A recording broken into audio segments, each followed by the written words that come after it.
काल विधान परिषदेवरील 10 आमदारांचा कार्यकाळ पूर्ण झाला. उद्धव ठाकरेंसहित काल विधान परिषदेतील देवेंद्र फडणवीस, एकनाथ शिंदे यांचं भाषण ऐकण्यासारखं होतं. काल उद्धव ठाकरे पाहिल्यानंतर पुन्हा लोक म्हणायला लागली की खरंच ठाकरे होणं सोपं नाही.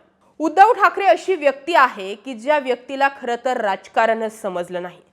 त्यामुळे कालच्या पटलावरती कदाचित देवेंद्र फडणवीसांनी आणि एका अँगलने एकनाथ शिंदेंनीही मान्य केलं की ठाकरेंना खरंच राजकारण कळलं नाही. जिथे बोट धरून चालायचं होतं तिथे ठाकरे शब्द पकडून बसले आणि दोन व्यक्तींची, दोन पक्षांची फाटाफूट झाली. इकडे एकनाथ शिंदे 5 वर्षांपासून पहिल्यांदा उद्धव ठाकरेंसमोर म्हणाले, सहवास सुटला म्हणून सोबत सुटत नाही, सहवास सुटला म्हणून सोबत सुटत नाही, नुसता निरोप दिल्याने नातं तुटत नाही, निरोपाचा क्षण नाही, शुभेच्छांचा सण आहे. आणि म्हणून निरोपाचा क्षण नाही, शुभेच्छांचा सण आहे. तुमच्या भेटीसाठी पुन्हा आतुर हे मन आहे की हा निरोप समारंभ नाही, हा शुभेच्छांचा वर्षाव आहे. हा तुमचा शेवट नाही. या आपण कधी भेटूयात, बोलूयात. शिंदेही तेच सांगू पाहतायत, हे राजकारण आहे. आपण पुन्हा एकदा बसूयात, बोलूयात. पण ठाकरेंनी तेही धिडकरलं. नीतिमत्ता, भावना, वैचारिकता या गोष्टींना खरोखर राजकारणामध्ये काही स्थान आहे की नाही हा प्रश्न होता. पण त्या मुद्द्यांना स्थान आहे हे ठाकरे वारंवार बोलून दाखवतात. कदाचित 5 वर्षात पहिल्यांदाच ठाकरे असं म्हटले असावे की एकनाथ शिंदेंसारखा माणूस जो माझ्या खूप जवळचा होता त्या माणसालाही मी कधी कळलोच नाही. ठाकरेंचे हे शब्द ऐका.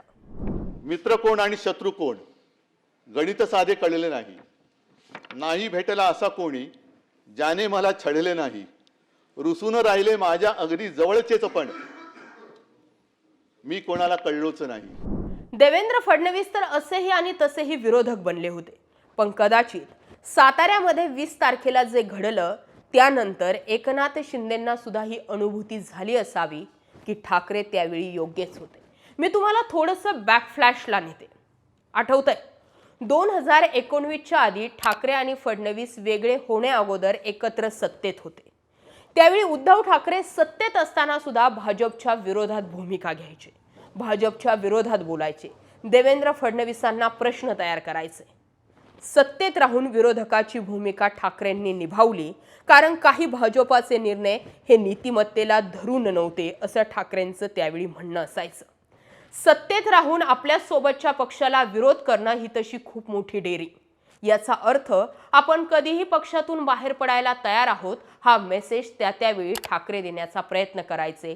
याचा अर्थ ठाकरे सत्तापिपासू नव्हते. 2019ला फाटाफूट इतकी पडलेली होती की त्यावेळीही ठाकरे आणि फडणवीस वेगळे लढण्यावरती त्यांचं एकमत होतं. त्यानंतर ठाकरे शहांची भेट झाली, 50-50चा फॉर्म्युला ठरला अशी घोषणा झाली आणि 2 पक्ष एकत्र लढले. अडीच वर्षांचं मुख्यमंत्रीपद द्यायला फडणवीस किंवा भाजपा हा पक्ष तयार नव्हता. जे ठरलंय ते द्यायला तयार नाहीयेत तर मग आम्ही दुसरा रस्ता निवडतो या भूमिकेवर ठाकरे आले आणि महाविकास आघाडीचा प्रयोग झाला. त्याच ठाकरेंची जिरवण्यासाठी 2.5 वर्षांनंतर म्हणजे जवळपास 2022च्या जून महिन्यात साम दाम दंड भेद ही रणनीती आखत एकनाथ शिंदेंना 2.5 वर्षांसाठी मुख्यमंत्रीपद देण्यात आलं.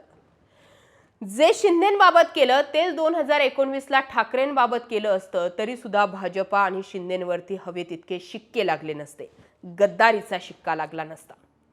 2.5 वर्षे एकनाथ शिंदेंना मुख्यमंत्रीपद देऊन असं जाणवलं की हेही आपल्या डोक्यावर बसू शकतात आणि त्यामुळे हळूहळू करून शिंदेंना हटवण्याची तयारी होऊ लागली. 2024चं इलेक्शन पार पडलं आणि त्यानंतर शिंदे उपमुख्यमंत्री पदावर आले. तेव्हापासून आत्तापर्यंतची जर एक टाइमलाईन जोडायची जर ठरली तर आनंदाचा शिधा, माझी शाळा असे बऱ्याचशा एकनाथ शिंदेंच्या योजना बंद झाल्या. योगेश कदम, संजय शिरसाट, संदीपान भुमरे, दादा भुसे असे एकनाथ शिंदेंचे अनेक मंत्री अडचणीत आणले गेले. आताही दीपक केसरकर हे अडचणीत आणले गेले. त्यानंतर नगर परिषदा, महानगरपालिका निवडणुका आणि आता झेडपी. नगर परिषदेला सगळे पक्ष स्वतंत्र लढले. शिंदेंनी अनेक नगर परिषदा काबीज केल्या. महानगरपालिकेत फक्त मुंबईपुरती युती केली गेली आणि आता झेडपीमध्ये साम दाम दंड भेद वापरून सातारा झेडपी ताब्यात घेतली. या सगळ्यांमध्ये एकनाथ शिंदेंनी अनेकदा कॅबिनेट बैठकीवरती बहिष्कार घातला, अनेकदा अधिवेशनादरम्यान दिल्ली दौरे केले, अनेकदा बंद दाराआड शहांसोबत चर्चा केल्या, अनेकदा आपली नाराजी बोलून दाखवली आणि आत्ताच्या अधिवेशनात तर भाजपा या पक्षाविरोधातच जवळपास शंभूराज देसाई आणि अख्खं बाकीचं मंत्रिमंडळ पायऱ्यांवर बसून आंदोलन करत होतं.